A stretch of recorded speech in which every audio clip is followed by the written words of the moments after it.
Cuando María Félix terminó de filmar La sombra del poder en 1947, sabía que acababa de crear algo letal.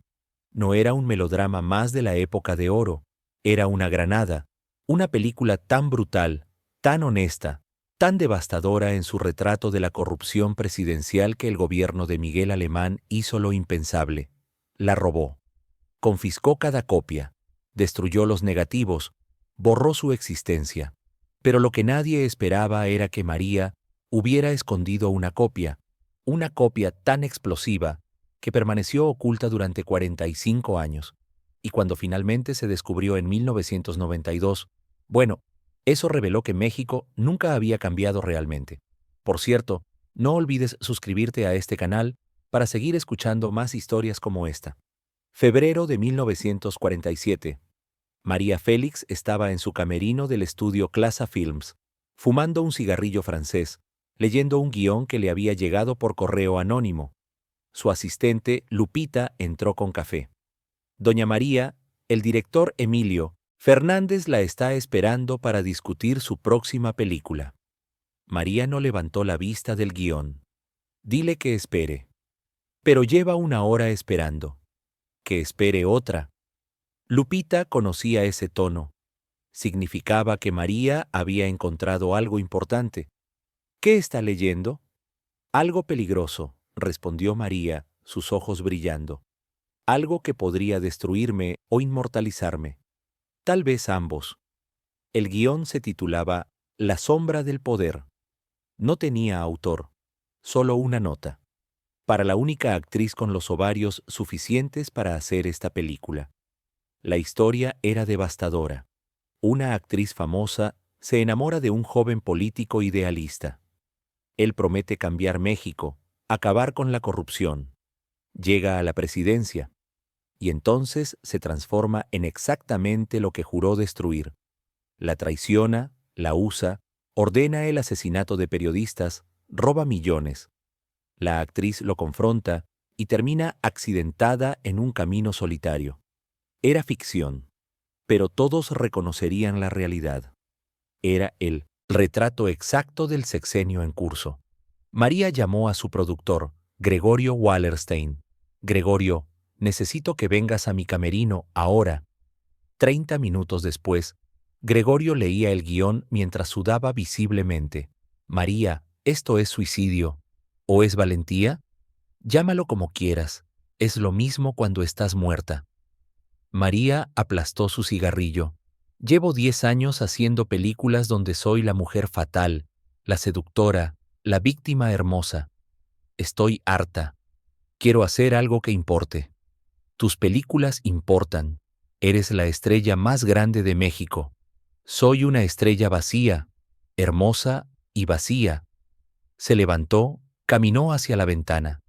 ¿Sabes cuántos niños están muriendo de hambre mientras el presidente inaugura palacios?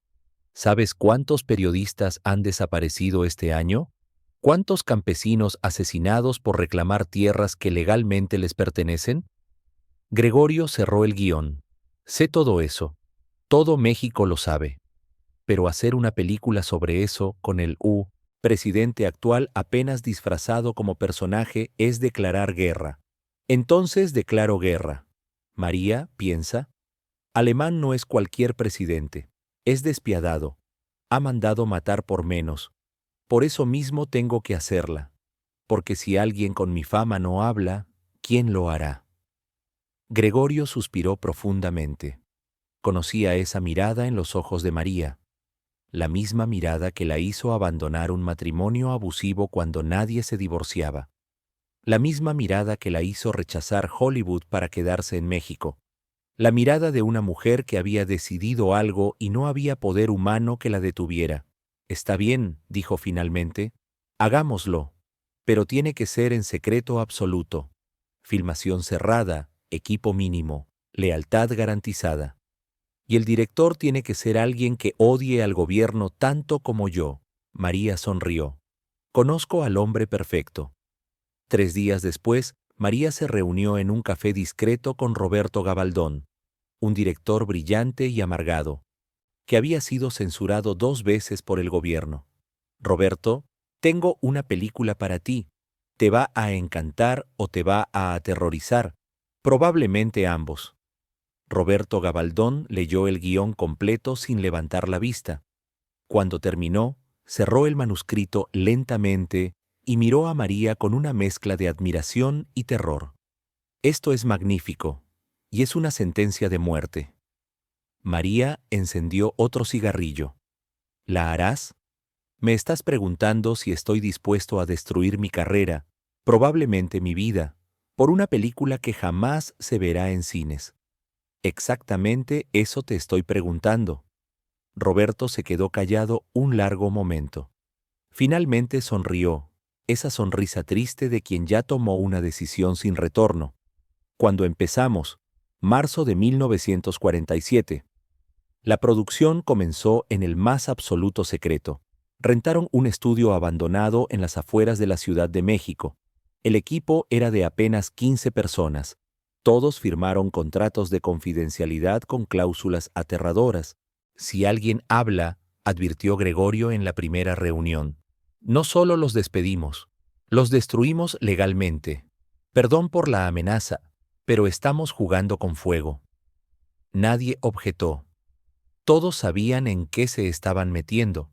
El camarógrafo, Gabriel Figueroa, había perdido a un hermano periodista, desaparecido, después de publicar artículos sobre corrupción presidencial.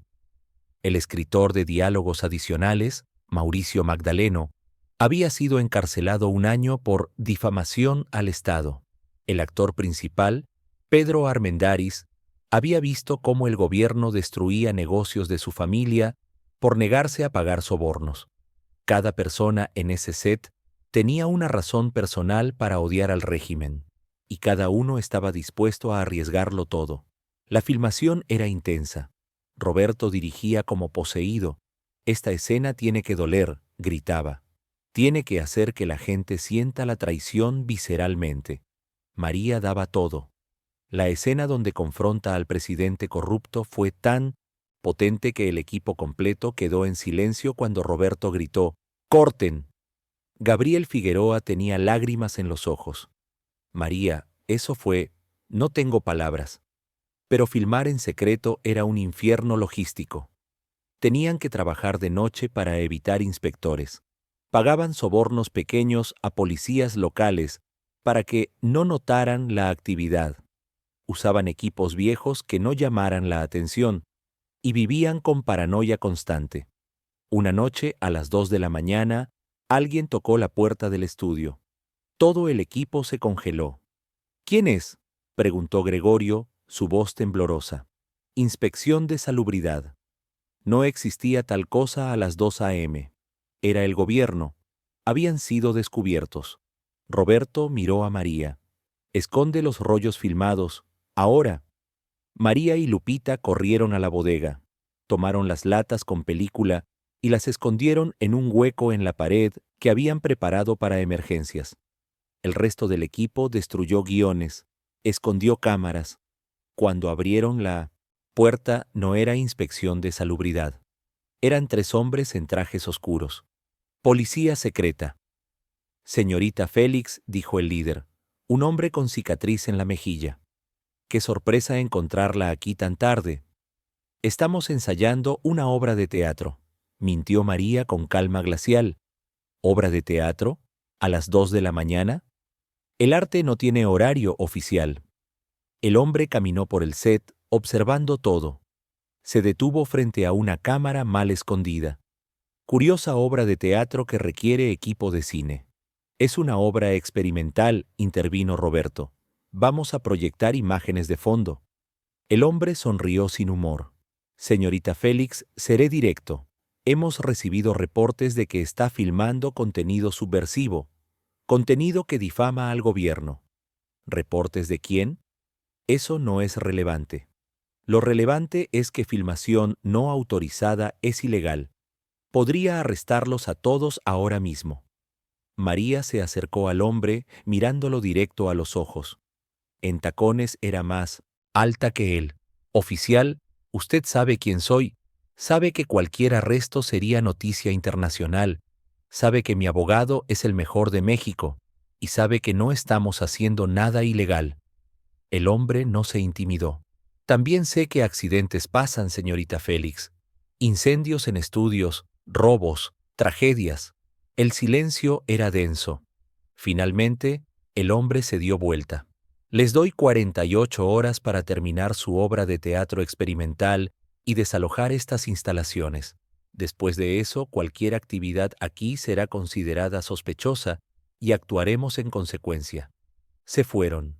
El equipo exhaló colectivamente. Nos dieron 48 horas, dijo Gregorio. Llevamos filmado solo el 60% de la película. Roberto calculó rápidamente. Si trabajamos sin parar día y noche, podemos terminar las escenas cruciales. Tendremos que cortar algunas secundarias. Entonces empecemos, ordenó María. Ahora, durante 47 horas seguidas, el equipo filmó sin descanso. Café, anfetaminas, pura adrenalina. María actuaba con los ojos rojos de cansancio, pero cada toma era perfecta. Roberto dirigía como un general en batalla. Toma 1, toma 2, perfecta, siguiente escena, rápido, rápido.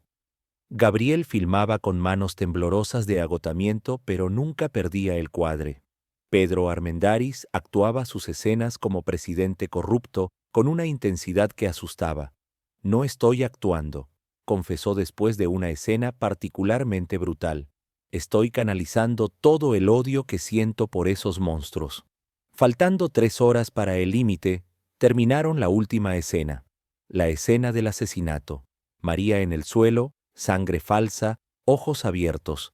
Corten, susurró Roberto exhausto. La tenemos la película. Pero ahora venía lo más peligroso: revelar y editar la película antes de que el gobierno actuara. Trasladaron todo el material a un laboratorio secreto. Un técnico de confianza trabajó 72 horas seguidas revelando el negativo. Si esto sale mal, dijo mientras trabajaba, este negativo se arruina y la película muere. No va a salir mal, afirmó María, aunque su voz temblaba de miedo. El negativo salió perfecto. Comenzaron a editar. Roberto y el editor trabajaban turnos de 18 horas. María se quedaba con ellos, opinando sobre cada corte. Esa toma es más potente. Ese diálogo necesita más pausa. Esa escena debe terminar en su cara, en silencio. Semana tras semana, la película tomaba forma, y era devastadora. Cada escena era un golpe. La transformación del político idealista en monstruo corrupto. Las promesas rotas, el asesinato de periodistas ordenado con frialdad, el robo sistemático, la traición final y el asesinato de la protagonista hecho parecer accidente. Cuando terminaron la edición final en junio de 1947, el equipo hizo una proyección privada. 15 personas en una sala oscura. 98 minutos de cine devastador. Cuando terminó, nadie habló por 5 minutos completos. Finalmente, Gabriel Figueroa rompió el silencio. Esto va a cambiar México, o nos va a matar. Probablemente ambos. Gregorio estaba pálido. Es la mejor película que he producido, y la más aterradora. Pedro Armendáriz fumaba nerviosamente. Cuando vean esto, van a querer destruirnos. Roberto abrazó a María. Lo logramos. Hicimos algo que va a sobrevivir más que nosotros. Pero María no estaba celebrando. Estaba calculando. Necesitamos hacer copias. Múltiples copias. Si el gobierno confisca el negativo original, necesitamos respaldos. ¿Cuántas?, preguntó Gregorio. 5. Una para nosotros, una escondida en lugar seguro, una para distribución y 2 más en caso de emergencia. Tardaron 2 semanas en hacer las copias. Cada una se guardó en ubicación diferente, una en casa de María, otra en un banco en Suiza, otra con un distribuidor de confianza, otra en un convento de monjas que María conocía, y la última en un lugar que solo ella sabía. Julio de 1947. Llegó el momento de buscar distribución. Gregorio contactó a todos los exhibidores importantes. La respuesta fue unánime y aterradora. No podemos proyectar eso. Es brillante, pero es suicidio. El gobierno nos cerraría en una semana. Perdón, pero no podemos arriesgar nuestro negocio. Exhibidor tras exhibidor rechazaba la película. No por calidad, por miedo. Finalmente, un exhibidor pequeño, Don Refugio, dueño de 3 cines modestos en barrios populares, aceptó. Soy viejo, dijo. Ya no me importa si me cierran. Además, me cae mal Alemán desde que robó las elecciones. Proyectaré su película. Programaron el estreno para el 15 de agosto. 2 semanas para promoción, pero promoción discreta. Volantes en barrios, boca en boca. Anuncios pequeños en periódicos independientes. Una película que no querían que vieras, decía la publicidad críptica. La expectación creció. La gente sabía que algo grande venía, algo prohibido. Pero entonces, una semana antes del estreno, María recibió una llamada. Era de Palacio Nacional. Señorita Félix, el señor presidente solicita una reunión con usted. Mañana a las 10 a.m., no es opcional. María colgó el teléfono. Sus manos temblaban. Llamó a Roberto. Alemán quiere verme. ¿Qué vas a hacer? Ir. ¿Qué más puedo hacer? Si no voy, me arresta. María, ese hombre es peligroso. Lo sé, pero no tengo opción. Esa noche María no durmió. Escribió cartas, una para su madre, otra para su hermano, otra para Lupita, por si acaso no regresaba. Al amanecer, se vistió con su mejor traje. Maquillaje perfecto, peinado impecable. Si voy a enfrentar al diablo, pensó mirándose al espejo, lo haré luciendo como reina. 10 de la mañana del 8 de agosto de 1947. María Félix entró a Palacio Nacional con la cabeza en alto, pero el corazón destrozado de miedo. La escoltaron por pasillos interminables hasta una oficina enorme. Tras un escritorio de caoba, Miguel Alemán Valdés, presidente de México, fumaba un puro. Señorita Félix, saludó sin levantarse. Qué placer finalmente conocerla en persona. Siéntese. María se sentó, espalda recta, mirada desafiante. Señor presidente, Alemán estudió su cara. Es más hermosa en persona que en pantalla, aunque menos sonriente. ¿Por qué será? Tal vez porque no hay nada que me provoque sonreír en este momento, respondió María. Alemán rió. Directa, me gusta. Seré igualmente directo. Sé de su película. La sombra del poder. Curiosa elección de título. Es ficción, señor presidente. Pura ficción. Por supuesto, ficción sobre un presidente corrupto que roba, mata periodistas, traiciona ideales. Pura coincidencia que suceda en México contemporáneo, supongo. El arte imita la vida, dicen. O la difama. El ambiente se enfrió. Alemán apagó el puro lentamente. Señorita Félix, usted es inteligente. ¿Sabe que esa película no puede estrenarse? ¿Por qué? ¿Porque dice verdades? Porque incita desorden social, porque promueve desconfianza en las instituciones, porque daña la imagen de México internacionalmente, o porque muestra quién es usted realmente. El silencio fue brutal. Alemán se levantó, caminó hacia la ventana. Me han llamado muchas cosas: corrupto, ladrón, asesino. Y sabe que algunas son ciertas. Pero también he modernizado México. He traído inversión extranjera. He construido infraestructura. He hecho este país relevante. Mientras campesinos mueren de hambre. Hay que romper huevos para hacer tortillas, señorita Félix. Usted, con su vida de lujos, no entiende las decisiones difíciles del poder. María se levantó furiosa. ¿Lujos? Vengo de Álamos, Sonora. Mi familia era pobre. Viví hambre real.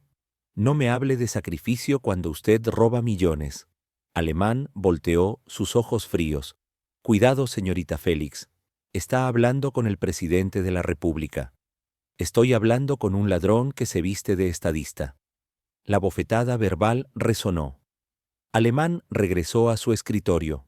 Le haré una oferta. Única. Cancele el estreno. Entrégueme todas las copias de la película. A cambio, le doy 500,000 pesos, un contrato con Hollywood que ya tengo negociado y mi garantía de que nunca tendrá problemas en México.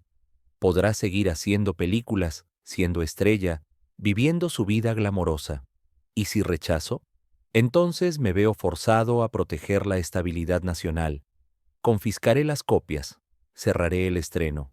Y usted, señorita Félix, enfrentará consecuencias legales, evasión fiscal, fraude, lo que sea necesario. Su carrera terminará. Su reputación será destruida.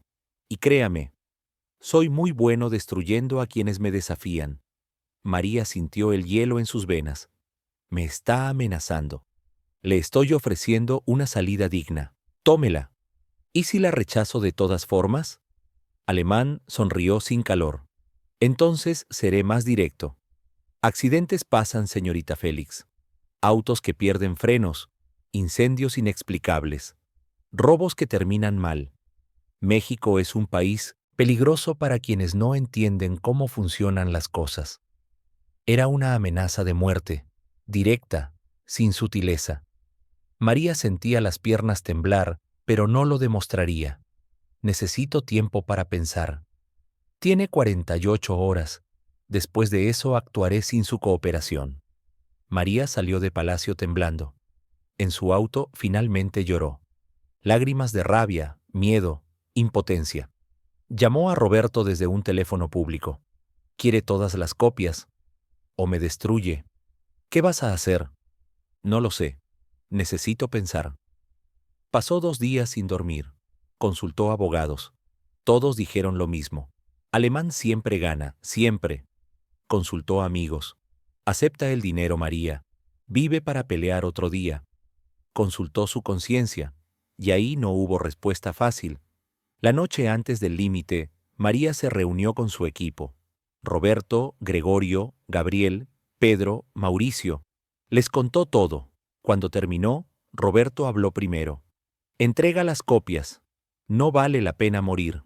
Pero la película. Habrá otras películas. No habrá otra María Félix si te matan. Uno por uno, todos coincidieron. Acepta, vive. Pelea después. María asintió lentamente. Está bien, entregaré las copias. Gregorio exhaló aliviado. Es la decisión correcta. Pero no todas, agregó María. ¿Qué? Entregaré 4 copias. La quinta la esconderé. Algún día, cuando ya no esté Alemán, cuando México esté listo, esa copia verá la luz. María, eso es demasiado arriesgado, protestó Gregorio. Si descubre que guardaste una copia, te matará. No la descubrirá, porque ustedes no van a saber dónde está. Ninguno de ustedes. Ni siquiera yo voy a recordar conscientemente dónde la escondí. Roberto la miró confundido. ¿Cómo? Hay un lugar de mi infancia que nunca he mencionado a nadie, ni siquiera en entrevistas, un lugar que solo existe en mi memoria más profunda. Ahí esconderé la copia, y luego voy a forzarme a olvidar que la escondí. Eso no tiene sentido, dijo Pedro. Eventualmente recordarás. No si me convenzo de que entregué todas las copias, si creo mi propia mentira tan profundamente que pase cualquier interrogatorio, cualquier tortura psicológica. Si Alemán me pregunta, responderé con honestidad absoluta desde mi perspectiva consciente. Entregué todo. Gabriel entendió primero. Autoengaño como protección. Exacto. La copia estará a salvo porque ni yo misma sabré que existe, al menos conscientemente. Esa noche, María tomó la quinta copia. Condujo sola, sin decirle a nadie a dónde iba. Manejó 4 horas hacia el norte. Llegó a Álamos, Sonora, su pueblo natal. Llegó a las 3 a.m. Las calles estaban desiertas. Caminó por callejones que no había pisado en 20 años. Llegó a una casa abandonada, la casa donde nació.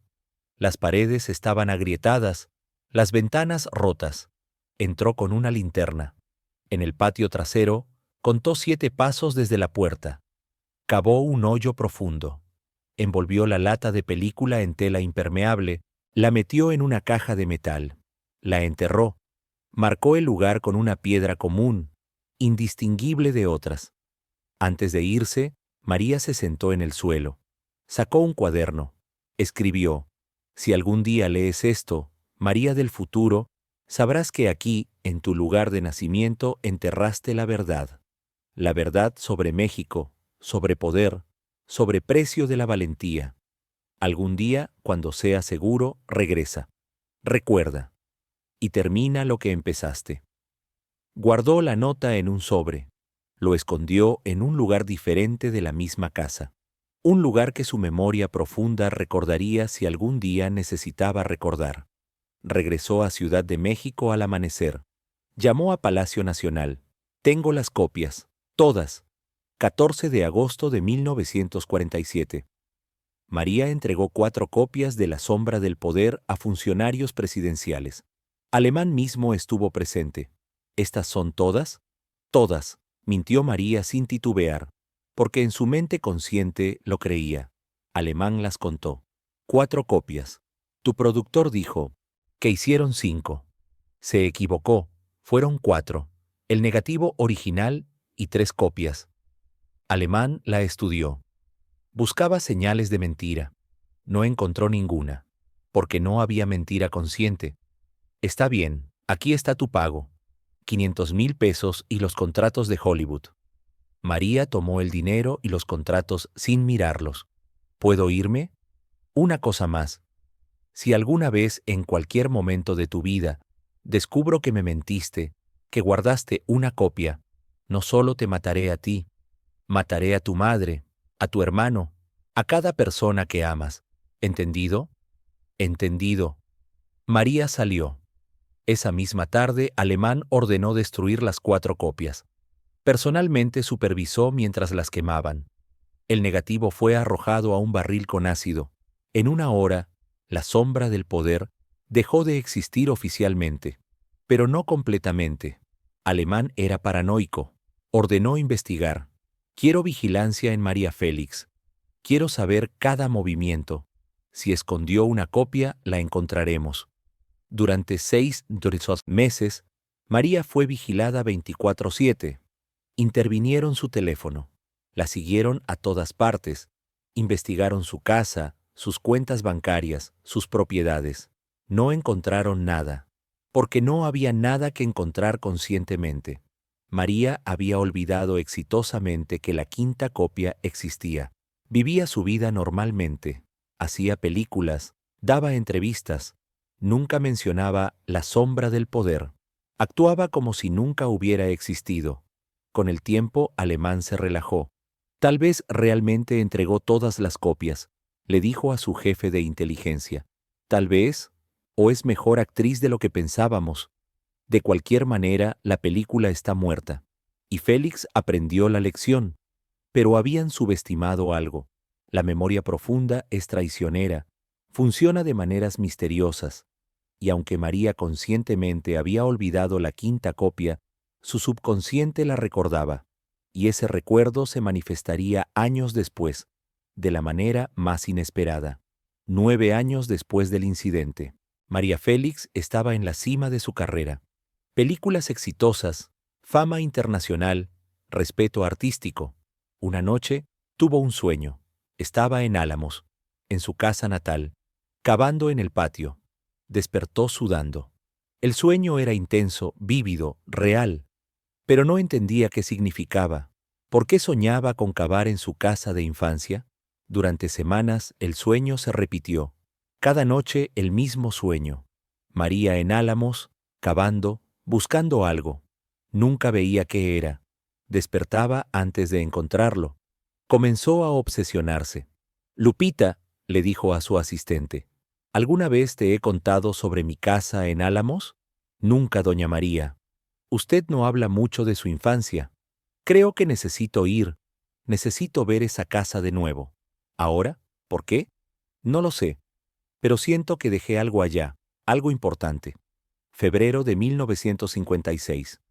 María viajó a Álamos, sola, sin publicidad, sin avisar a nadie. Llegó a la casa abandonada. Estaba peor que antes, más deteriorada, más fantasmal.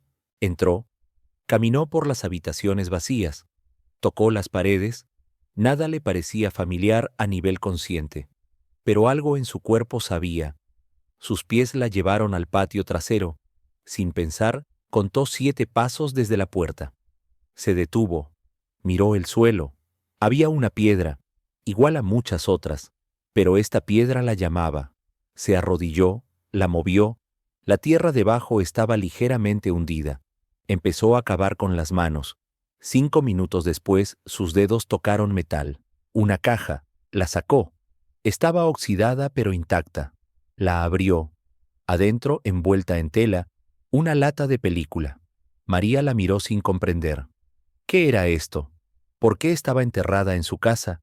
Y entonces, como un tsunami, los recuerdos reprimidos regresaron. La sombra del poder, la quinta copia, Alemán, todo. María cayó de rodillas llorando. Dios mío, la escondí. Realmente la escondí y lo olvidé. Sostuvo la lata contra su pecho. 9 años. La copia había sobrevivido 9 años enterrada, pero luego vino el miedo. Alemán seguía siendo presidente. Seguía siendo peligroso. Si descubría esto, cumpliría su amenaza. Mataría a su familia. María volvió a enterrar la caja. No es tiempo todavía, susurró. Alemán sigue en el poder. Todavía no es seguro. Regresó a Ciudad de México. Nunca le contó a nadie sobre el descubrimiento, ni a Lupita, ni a Roberto, a nadie. Y eventualmente volvió a olvidar.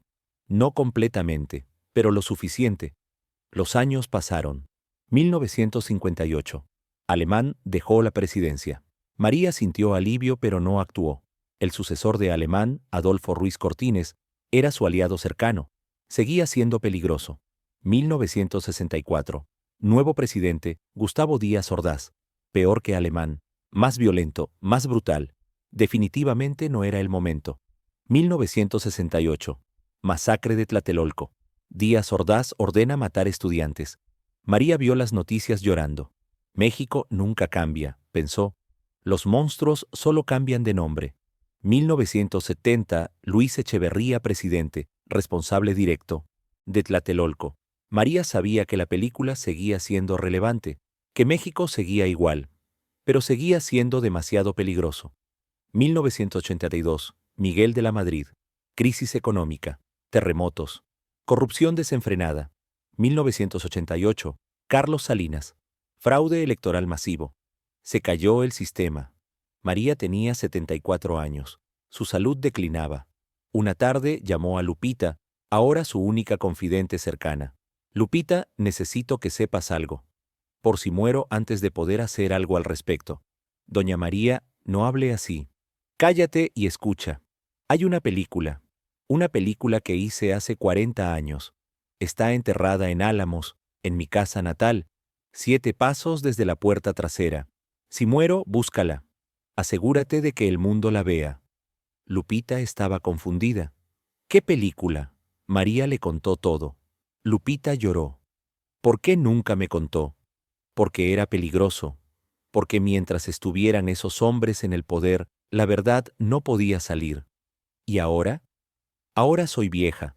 Y estoy cansada de tener miedo.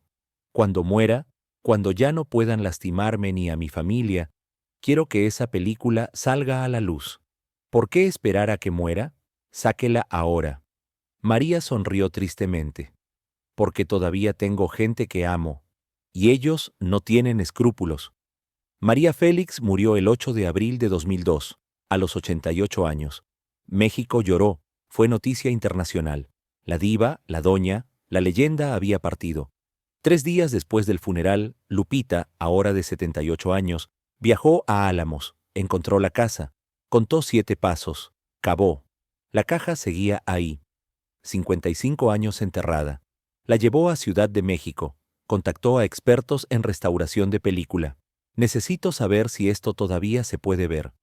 Los expertos analizaron la lata. Es un milagro, dijeron. La caja de metal protegió todo. La película está dañada pero recuperable. Podemos restaurarla.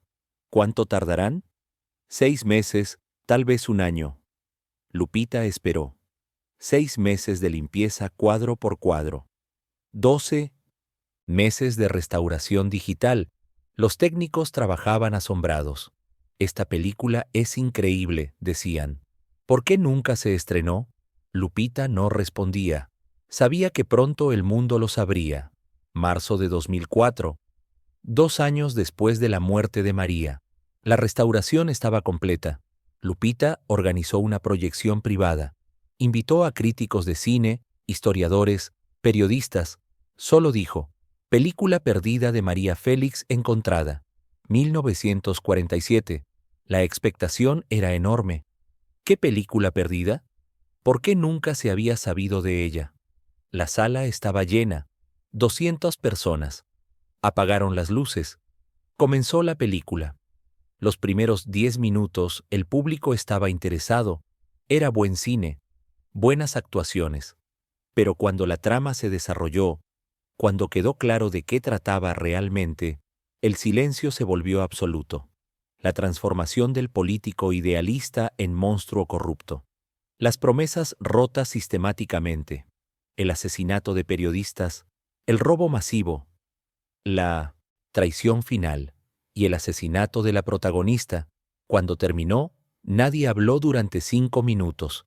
Finalmente, un crítico veterano, Gustavo García, rompió el silencio. Esto no es solo una película perdida, esto es historia prohibida, esto es un documento de resistencia. Otro crítico, Eduardo de la Vega, agregó: entiendo por qué la enterraron. Esto es un espejo brutal de México. Y lo aterrador es que podría ser de 1947 o de 2004. No ha cambiado nada. Un historiador se levantó temblando. ¿Saben lo que significa esto? María Félix arriesgó su vida y luego guardó la evidencia durante 55 años, esperando el momento correcto. Los periodistas atacaron a Lupita con preguntas. ¿Dónde estaba? ¿Por qué escondida? ¿Quién sabía? Lupita contó la historia completa. Alemán, la amenaza, el entierro, el olvido, todo. Al día siguiente era noticia nacional. María Félix, la película que el gobierno robó. Descubren film censurado de la doña. 55 años. Enterrada. La película que México no pudo ver. El gobierno actual, el de Vicente Fox, tuvo que responder. Eso fue hace décadas. Otro régimen, otras circunstancias. Pero el público no lo aceptó. Décadas, pero México sigue igual. Las redes sociales explotaron. Todo mundo quería ver la película. Los cines peleaban por exhibirla. Finalmente, en abril de 2004, La sombra del poder se estrenó en 300 cines simultáneamente, 57 años después de filmarse. Fue un fenómeno. Filas de cuadras. Funciones agotadas. La gente salía llorando. Es como si María nos estuviera hablando desde la tumba, decía una espectadora. Nos está diciendo: miren, esto fue lo que pasó. Y sigue pasando. Los críticos la aclamaron. Una obra maestra perdida del cine mexicano. El mejor performance de María Félix, nunca antes visto. Un documento político disfrazado de melodrama brillante. Ganó retroactivamente reconocimientos. Festivales internacionales la proyectaron. Cannes le hizo homenaje especial. La película más valiente del cine latinoamericano. Pero más allá del éxito artístico, La sombra del poder generó algo más profundo. Conversación nacional. Sobre corrupción, sobre censura, sobre el precio de decir la verdad, sobre cómo México había estado atrapado en los mismos patrones de poder por décadas. Universidades organizaron debates. ¿Ha cambiado México desde 1947?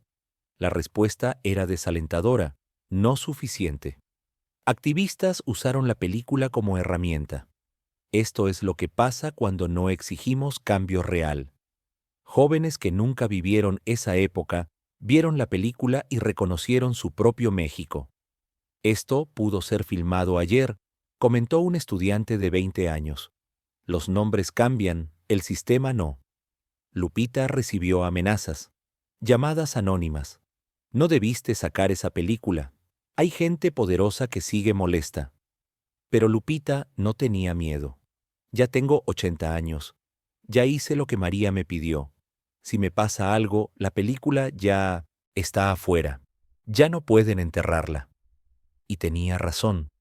Era imposible enterrar la película de nuevo. Ya estaba digitalizada. En Internet, en colecciones de museos, en las mentes de millones. Pero la historia no terminaba ahí, porque en 2005, un año después del estreno, un sobre llegó al Archivo Nacional de México. Adentro, documentos. Documentos gubernamentales de 1947, memos internos del gabinete de Alemán. Y lo que revelaban era escalofriante. No solo habían censurado La sombra del poder, habían planeado asesinar a María Félix. En detalle, fechas, métodos. Solo se detuvieron porque María aceptó entregar las copias. Los documentos eran devastadores. Un memo fechado 10 de agosto de 1947, 2 días antes de que María aceptara entregar las copias. Del secretario de Gobernación al presidente alemán. Señor presidente, si Félix no coopera en 48 horas, sugiero implementar Operación Silencio. Accidente automovilístico en carretera a Cuernavaca. Frenos saboteados. Muerte instantánea, sin testigos. Otro memo del jefe de policía secreta. Hemos identificado 15 personas cercanas a Félix. Si es necesario presión adicional, podemos accidentar a su hermano primero como advertencia. Otro más de Alemán mismo escrito de su puño y letra. Prefiero no matar a Félix. Es famosa internacionalmente y causaría problemas. Pero si no deja otra opción que sea rápido y limpio. Y asegúrense de destruir cada centímetro de película. Esta basura no puede existir. Cuando estos documentos se hicieron públicos, México entró en shock. No solo habían censurado arte, habían planeado asesinato. Esto es evidencia de Estado asesino, declaró un abogado de derechos humanos. Alemán no solo era corrupto, era un criminal que usaba el poder del Estado para eliminar disidencia. Familiares de Alemán, ahora viejos o muertos, trataron de defender su legado. Fue otra época, otras reglas, pero el público no perdonó. Estatuas de Alemán fueron vandalizadas, calles con su nombre fueron renombradas. Su lugar en la historia fue reevaluado. No fue el modernizador que nos vendieron, escribió un historiador. Fue un dictador disfrazado de demócrata. La figura de María Félix creció aún más. Ya no era solo la actriz más hermosa de México. Era mártir de la libertad de expresión. Heroína que arriesgó todo. Se hicieron documentales. María Félix, la mujer que desafió al poder. Libros. La sombra del poder. Historia de la película más peligrosa de México. Homenajes. El gobierno de Felipe Calderón le otorgó póstumamente la medalla Belisario Domínguez, máxima distinción civil de México, por su valentía al enfrentar censura y represión en defensa de la libertad artística. Lupita recibió la medalla en nombre de María. Lloró durante todo el evento. Ella solo quería que la verdad saliera, dijo en su discurso, y estuvo dispuesta a morir por ello. México necesita más Marías y menos alemanes. 6 años después del estreno, un estudiante de cine de 25 años, llamado Sebastián Aguirre, decidió investigar más profundamente. Hay algo que no cuadra, le dijo a su profesor. María hizo esta película en 1947. ¿Por qué justo en 1947? ¿Qué la motivó específicamente ese año? Empezó a investigar.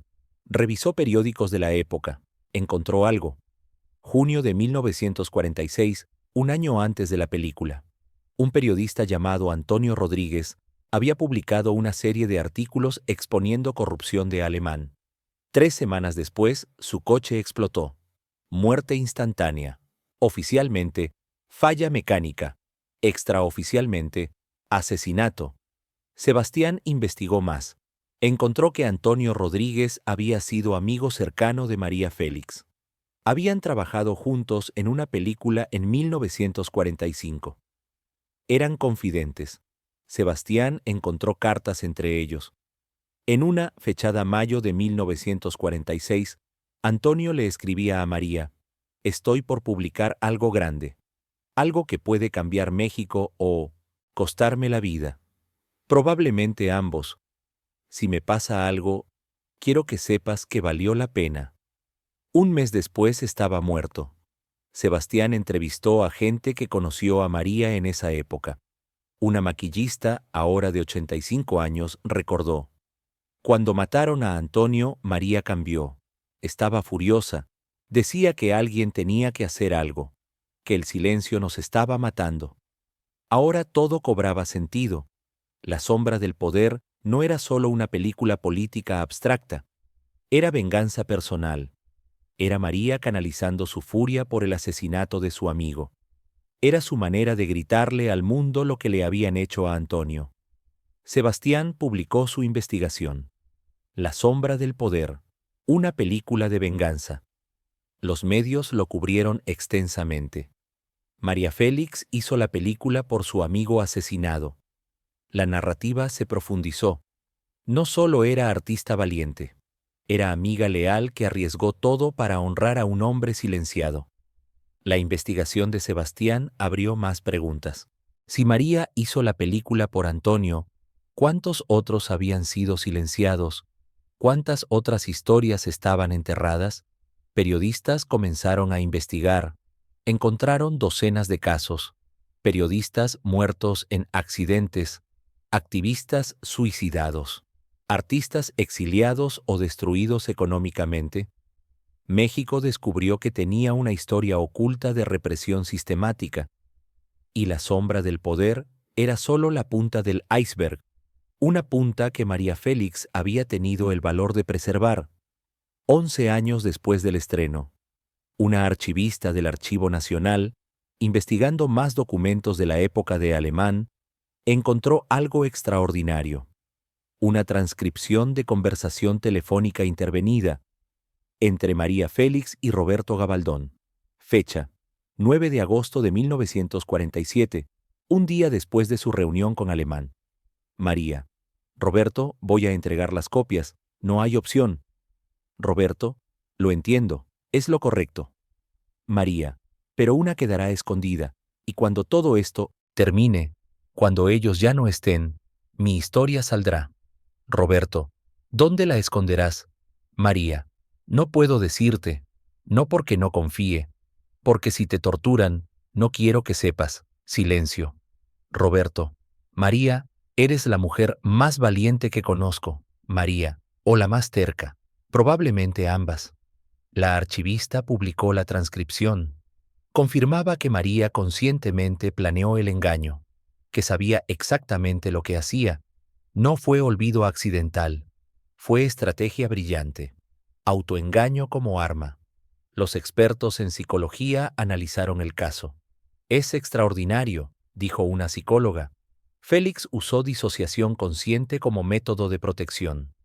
Se convenció tan profundamente de su propia mentira que pasó cualquier detector, cualquier interrogatorio, porque en su mente consciente había entregado todo. Un neurocientífico agregó: la mente humana es capaz de compartimentalizar información. Félix básicamente creó dos memorias paralelas, una consciente y accesible, otra profunda y bloqueada, solo activable bajo condiciones específicas, como regresar al lugar de origen. Era fascinante psicológicamente, pero más fascinante moralmente. María había encontrado manera de ser honesta mientras mentía, de proteger la verdad mientras la negaba. Era acto de resistencia y supervivencia simultáneamente. La película cumplió 14 años desde su estreno póstumo. Se había convertido en texto escolar. Universidades la analizaban, escuelas de cine la estudiaban. Caso de estudio perfecto de cine político bajo represión. Pero su relevancia no era solo histórica. México de 2018 enfrentaba problemas similares: periodistas asesinados, corrupción rampante, gobierno coludido con crimen organizado. La película seguía siendo espejo dolorosamente preciso. Un periodista de investigación, Javier Valdés, escribió antes de ser asesinado en 2017. La sombra del poder nos muestra que México está atrapado en loop temporal. Los mismos vicios, los mismos métodos, los mismos resultados. Solo cambian las caras. María Félix lo entendió en 1947 y nos dejó ese recordatorio enterrado, esperando que eventualmente despertáramos. Su muerte, semanas después de escribir eso, solo probó su punto. México seguía matando a quienes decían verdades incómodas. 71 años después de Antonio Rodríguez, la historia se repetía. Pero algo había cambiado. La película había creado conciencia, había generado movimiento. Grupos de periodistas citaban a María Félix como inspiración. Si ella arriesgó todo en 1947, nosotros podemos arriesgar en 2018. Activistas la usaban como símbolo. No podemos dejar que nos silencien. María no lo permitió. Artistas la tomaban como modelo. El arte tiene poder. María lo demostró. La película muerta había cobrado vida, no solo como objeto artístico, como fuerza social, pandemia, México encerrado. Pero La sombra del poder estaba disponible en streaming. Miles la vieron por primera vez. Una nueva generación descubrió a María Félix no como ícono de belleza, sino como guerrera de verdad. Comentarios en redes sociales. Esta mujer es mi heroína. Desearía tener su valor. México necesita más Marías. La película encontró nueva audiencia. Jóvenes hartos de corrupción, de impunidad, de mentiras, y encontraron en María ejemplo de que resistencia es posible, de que una persona puede hacer diferencia, de que guardar la verdad, aunque sea 55 años, vale la pena porque eventualmente la verdad sale. 77 años después de que María filmara La sombra del poder. 20 años después de su estreno póstumo. Lupita murió a los 98 años. Su última entrevista, días antes de morir, fue demoledora. María sabía que no vería México cambiar en su vida, dijo con voz temblorosa, pero tenía fe en que eventualmente cambiaría. Por eso guardó la película. Era mensaje en botella, lanzado al futuro, y ustedes lo encontraron.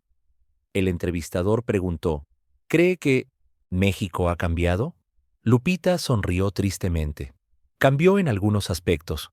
La película puede verse libremente ahora. Nadie mataría a una actriz por hacer cine político. Pero en lo fundamental, en corrupción, en impunidad, en poder concentrado, no.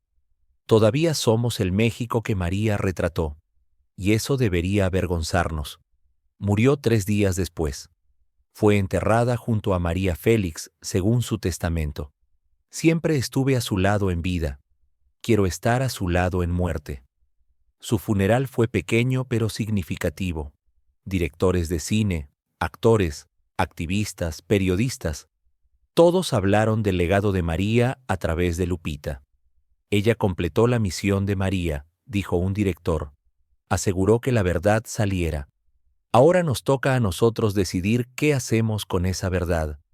Hoy, en 2025, la sombra del poder sigue siendo relevante. Se proyecta en protestas, en movimientos sociales, en marchas contra corrupción. La imagen de María Félix como presidenta corrupta aparece en murales, en grafitis, en carteles. Se ha convertido en símbolo de resistencia. Pero hay ironía dolorosa. La película advirtió sobre poder corrupto en 1947. Se estrenó en 2004. Y en 2025, México sigue lidiando con los mismos problemas. Como si la advertencia no hubiera sido escuchada. Como si el espejo no hubiera provocado cambio real. Solo conciencia. Conciencia sin transformación. Un historiador escribió recientemente: María Félix nos dejó la película más importante del cine mexicano, y la desperdiciamos. La veneramos como arte, pero ignoramos como llamado a la acción. La aplaudimos en festivales, pero no aplicamos sus lecciones en elecciones. Convertimos su grito de guerra en objeto de museo. Es brutal pero cierto. La sombra del poder logró algo extraordinario. Sobrevivió 55 años enterrada, resucitó, fue vista por millones, generó conversación nacional. Pero no cambió México fundamentalmente. Porque arte, por poderoso que sea, no puede cambiar, país solo. Requiere que la gente que lo ve decida cambiar. Y México vio, aplaudió, pero no cambió. La película permanece como recordatorio incómodo, de lo que fue, de lo que es, de lo que seguirá siendo si no hacemos algo diferente. María Félix arriesgó todo. Alemán la amenazó con muerte. Ella escondió la verdad bajo tierra.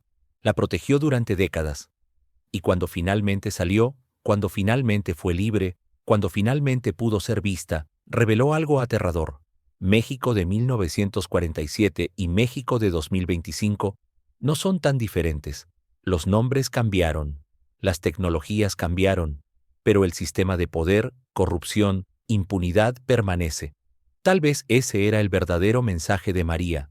No miren lo malo que fue el pasado, sino miren cómo el pasado sigue siendo presente.